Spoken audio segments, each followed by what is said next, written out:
If you believe that the way you think has some effect on your life, and you think the same thoughts every day, 90% of most people think the same thoughts as they did yesterday. Would you agree then that if you're not waking up every morning being defined by some vision of your future, then pretty much you are going to be living by the memories of your past, and you will be predictable in your life? Yes or no? Because the brain is a record of the past. And so, if you're not creating a new future, is it possible that you believe in your past more than you believe in your future? And is it possible then that many people don't want to create a new future because they're more in love with their past than they are with their future? In fact, they romance their past every single day. So then is it possible then that that person in the same brain circuitry and the same emotions of the past are viewing their life through the lens of the past? And they're not seeing things how they are. They're actually perceiving and seeing things how they are. And they're telling a story in their mind that's actually causing them to perceive life equal to that story. Are you with me still? So then you ask that person, so why are you this way? And they say, I'm so glad you asked because I get to talk about my past. And as they talk about the incidents in their past, would you agree then that they're saying, that was the event that changed me, and I haven't actually been able to change since that event. That event has defined me as the person I am today. Yes or no? Now, the research on memory says after a period of time, that story that they tell of their past, 50% of it isn't even the truth. So they're making stuff up.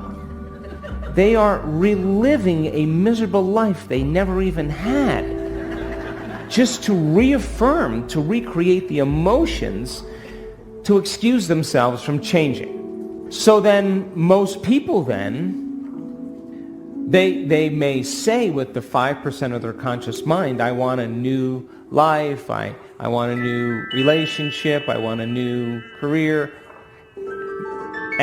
or I am healthy. But if 95% of who they are is subconsciously programmed into the past, then that thought of their health, that thought of their wealth is never going to make it to the body, because the body is programmed into the past. How many people understand? So then if you teach a person then how to be defined by a vision of the future instead of the memories of the past, then they would have to really start thinking differently. Would you agree? They would have to start making different choices than the choices that they always make. Yes or no? They're going to have to start doing different things and breaking certain habits. And that's going to be uncomfortable. Yes or no? Because the body's going to say, why are we doing this? It's so much more fun suffering than going out for a walk into joy. I don't know if I believe in joy. I believe in suffering. The body goes back. And so then a person would have to stop talking certain ways. They would have to start staying away from certain experiences with certain people. You know what I'm talking about, yes? And they would have to examine their emotional state every single day. They'd have to stay conscious of their emotional state, because the moment they started feeling suffering, they just disconnected from the energy of their future. They're back to the energy and the emotions of their past. So then, teaching people then how to be defined by a vision of the future every single day means they're going to be uncomfortable. It's going to be unfamiliar. There's going to be some uncertainty, and you may not be able to predict the next moment because you're no longer feeling like you. That's the moment you just left the known and you stepped into the unknown. Are you with me still? Now, if the body has been conditioned into the familiar past or the predictable future, and the body has become the mind of the past or the predictable future, would you agree then the body would say, "What are you doing?" And the body would say, "Listen, let's get you thinking like you've been thinking." And it starts influencing the mind. And people start hearing the chatter in their head. And if you respond to just one of those same thoughts, like start tomorrow, you'll never change, it's your ex's fault, it's your mother's fault.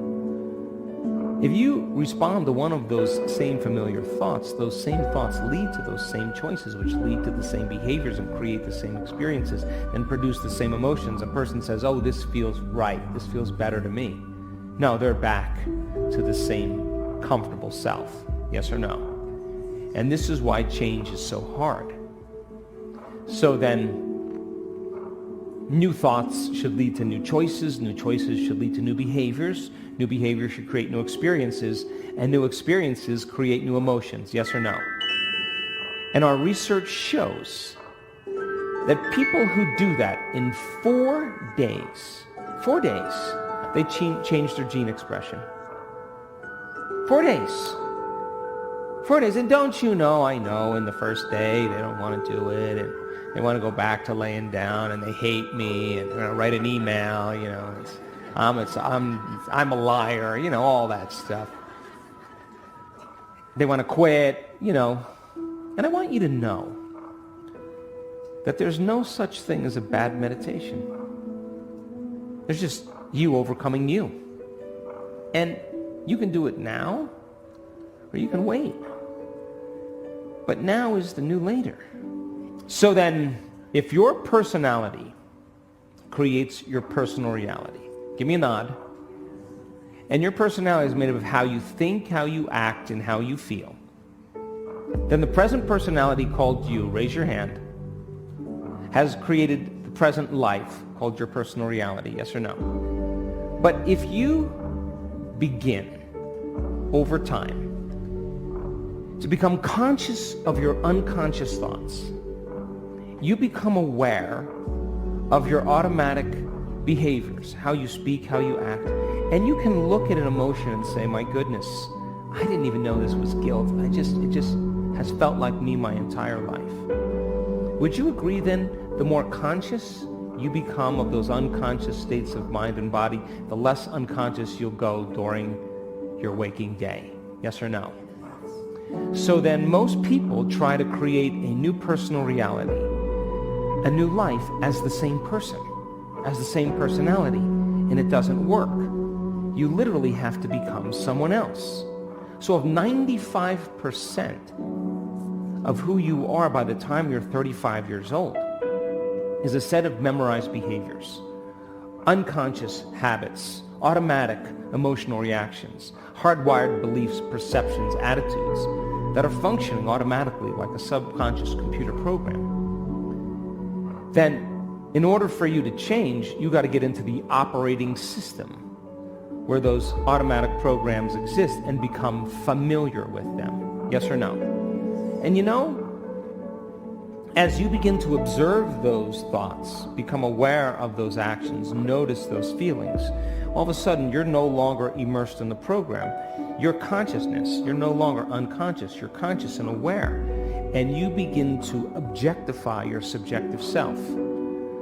And if meditation means to become familiar with, then the more familiar you become with, "I can't, I want to quit, this is too hard," the more aware that that is a thought standing in the way between you and something that you truly want, you'll listen less to that voice in your head in your waking day. Would you agree? And if you just said, "God, it's 10 o'clock. I haven't complained all morning. It's getting really hard. just want to stop that lady and just suffer and complain with her just about something. If you became conscious that your body wanted to do that, would you agree then that would be a victory in your day? And those victories add up. Would you agree?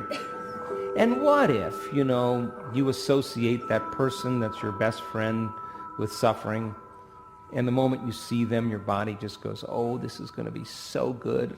Stimulus, I'm waiting for the response. The body is going to start saying, complain, complain, complain. And the brain's going to start complaining. You catch yourself doing that, that's a victory too.